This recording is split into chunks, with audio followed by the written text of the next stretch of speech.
Kamusta mahal na mga taga-subaybay? Maligayang pagdating sa aking channel. Kasama ka namin sa isang magandang video. Huminahon na ang mundo ng telebisyon dahil sa tensyon sa pagitan ni Tugba Büyüküstün at Engin Akyürek, isa sa mga sikat na mag-asawa ng Turkish cinema.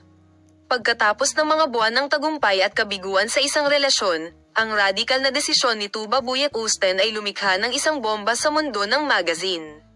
Nagpasya siyang ganap na alisin ang sikat na aktor na si Engin Akyürek sa kanyang buhay. Inihayag niya ang desisyong ito sa mga nakapaligid sa kanya sa mga salitang, "It's nothing to me anymore." Si Tugba at Engin ay kilala bilang isang mag-asawa na nakakuha ng atensyon sa kanilang pagkakaisa sa screen at sa kanilang mga pribadong buhay. Gayunpaman, ang pagtaas ng tensyon sa pagitan ng mag-asawa kamakailan ay hindi napansin ng publiko. Nawalan ng pasensya si Tugba, lalo na dahil sa ilan sa mga desisyon at pahayag ni Engin Akyürek.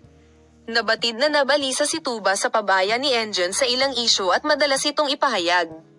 Gayunpaman, ang huling straw ay isang alok sa trabaho na natanggap ni Engin nang hindi nagpapaalam kay Tugba at ang sitwasyong ito ay nalik sa press. Noong nakaraang linggo, ang balita na tinanggap ni Engin Akyürek ang isang pangmatagalang proyekto sa ibang bansa ay makikita sa dalubhasang press. Labis na nadismaya si Tugba nang marinig niya ang tungkol sa alok na ito sa press.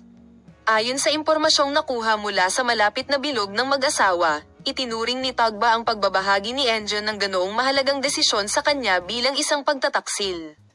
Magbabahagi kami ng detalyadong impormasyon sa paksa sa iyo, Palem. Makita ka sa mga bagong video.